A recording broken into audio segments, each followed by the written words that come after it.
반갑습니다. 5월 30일 토요일 큐티 스케치 시간입니다. 오늘 본문은 신명기 26장 1절부터 11절까지의 말씀입니다. 오늘 본문은 이렇게 시작합니다. 내 하나님 여호와께서 내게 기업으로 주어 차지하게 하실 땅에 네가 들어가서 거기에 거주할 때에. 오늘 본문도 우리가 자주 만났던 구절 중에 하나입니다. 그죠? 자주 읽었죠. 네가 약속한 그 땅에 들어가거든. 거기에 들어가거든. 이렇게 해라 저렇게 해라 이런 말들을 계속 해왔어요. 신명기는. 그죠? 근데 오늘은 이렇게 이야기합니다. 아, 너에게 주신 땅에 들어가거든. 토지 모든 소산의 만물, 그러니까 첫 열매입니다. 만물 처음 것을 거두어 가지고 그걸 광주리에 담아라.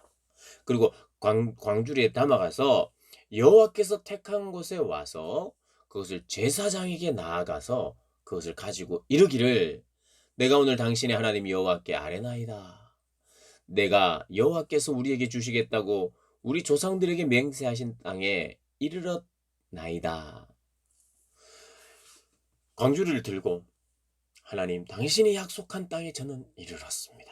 이걸 먼저 고백하래요. 그리고 이 땅에서 이 광주리를 가지고 있는 우리가 이것은 인제 그 광주리를 제사장이 그 제단에 놓을 것인데 그때 또 이렇게 이야기하라는 거예요. "너는 또 네 하나님 여호와 앞에 아뢰기를 내 조상은 방랑하는 아람 사람으로서 애굽에 내려가 거기에서 소수로 거류하였더니 거기에서 크고 강하고 번성한 민족이 되었" 방랑하는 아람 사람으로서 이 믿음의 조상들 첫 우리의 조상이 누구였습니까? 이 시대 이스라엘의 조상 아브라함이죠. 아브라함. 그 아브라함 때에 방황하던 그 소수였는데 그 소수가 많아졌어요.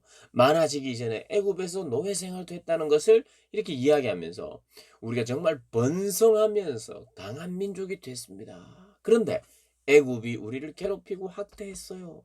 그러니까 광주리를 들고 만물 첫 열매를 가지고 와서 약속의 땅에 이르렀어요. 그런데 예전에 우리는 방랑하고 소수민족이었는데 애굽에서 우리는 강성하게 됐어요. 그런데 거기에서도 학대받았어요. 그런데 하나님은 크고 능하신 손으로 우리를 인도해 내셨어요.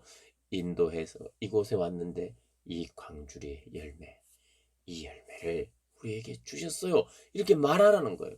사람들이 막 그 소산을 가지고 내가 번 것을 가지고 하나님 앞에 나와서 첫 열매 이건 10의 1조라고 생각하시면 하셔도 됩니다.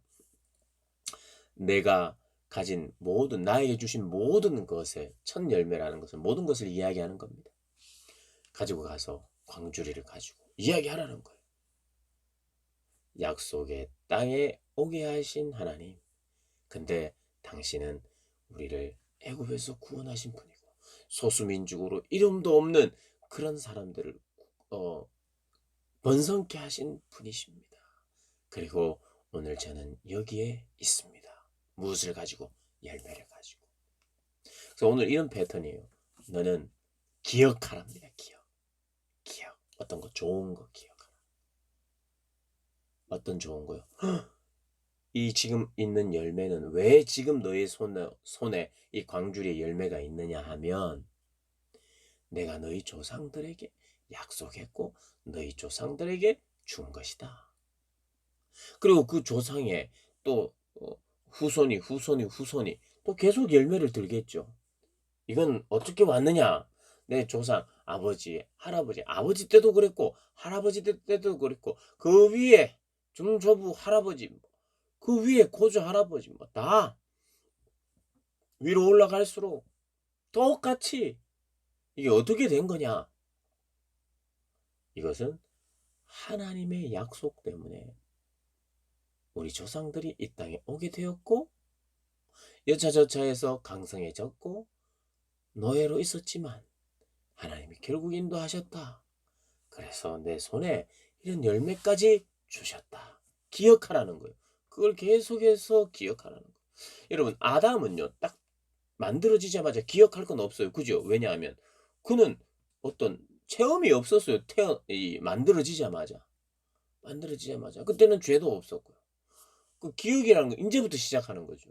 그의 시작점은 뭐였냐 하면 온 천하 만물이 다 만들어졌어요. 그래서 하나님이 주신 그 지혜로 직관력으로 바로 깨닫고 알게 됐을 겁니다. '하나님이 온 천하 만물을 만드셨구나. 나도 하나님이 만드셨구나. 그냥 거저 주신 거구나. 나에게 이렇게 주신 거구나.'로 시작해요. 가나안 땅에서 '이것은 나에게 주신 하나님이야.' 이 고백과도 비슷합니다. 하나님이 주신 거예요. 아담 때도 하나님이 만드신 거라고 직관적으로 알게 됐고 깨달았게 됐어요. 그럼 그런 사람들, 조상들이 이를 기억하고 오늘 내게 주신 것을 기억할 때 어떤 일이 벌어집니까? 감사가 벌어지죠. 기억하고. 그러면 감사하게 됩니다. 감사할 때 사람은 겸손하게 됩니다. 겸손하게 되고.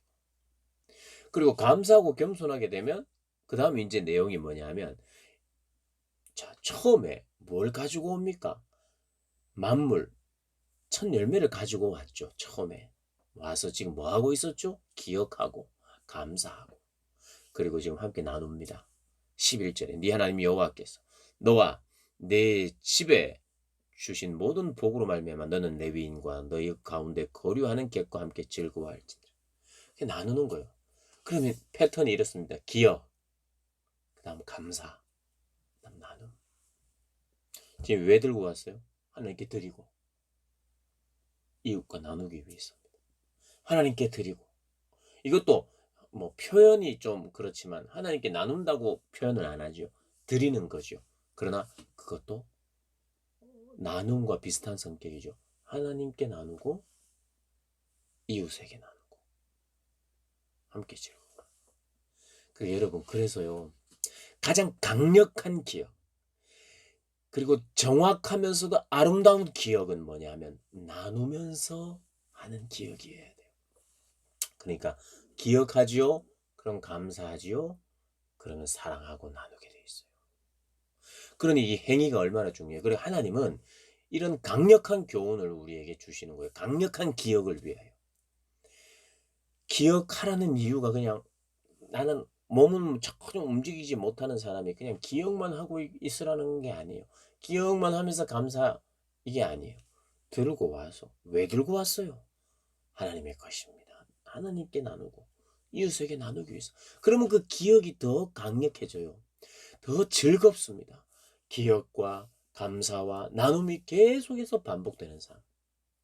그러니 실천이 없는 삶은 제대로 기억도 못합니다. 왜곡된 기억을 가지고 있고 기억하고 감사하는 사람이 나누지 않는다. 그건 말도 안 돼요. 뭔가가 잘못됐어요. 기억과 감사가 있으면 반드시 나눕니다. 나누지 않고 자꾸 움켜쥐는 사람은 기억도 제대로 뭔가는 불완전하고 감사도 제대로 된 감사가 아니에요. 그냥 나누게 돼 있어요. 그러면 그 사람은 인간다운 삶을 사는 겁니다. 하나님이 원래 만드신 가장 아름다운 모습으로 제대로 살아가는 거예요. 원래 우리 몸이 스트레스를 안 받는 유일한 길은 원래 만드신 대로 사는 거예요. 어떻게 해요? 기억할 걸 기억하고 그래서 감사하고 그래서 나누고 그래서 이것이 원활하게 인간이 인간답게 하나님이 만들어 놓으신 대로 이렇게 살아가도록 계속해서 작동해야 여러분 영적인 운동이란 건 그런 겁니다. 기억하고 감사하고 나누고 여러분 먹고 마시고 뛰고 뭐 싸고 이래야 건강하잖아요. 잘 자고 그리고 우리 육체도 항상 운동이 필요하고 이게 원활하게 돌아가기 위해서 그래서 건강하지 않습니까? 영적인 것도 마찬가지예요. 기억하고 감사하는데 나누지 못한다. 그건 말도 안 됩니다. 기억하고 감사하고 나누는. 그래서 이 신앙의 법칙입니다. 이 신명기에 기억하고 그러면 감사하게 되어 있고 겸손해지게 되어 있고 그러다 보면 또 회개하게 되어 있고 그러면 회개하는 사람이 더 감사가 많잖아요. 그러니까 잘 기억하고 좋은 걸 기억하고 좋고 잘 기억한다는 게 뭘까요? 좋은 걸 기억한다는 건 뭡니까? 하나님이 하시는 일만큼 좋은 기억이 어디 있겠어요? 하나님이 해 주신 그 일, 그 정확한 일을 제대로 기억하기 시작할 때 제대로 감사하고 그리고 나누게 되어 있다는 거예요. 어디가 막혔습니까?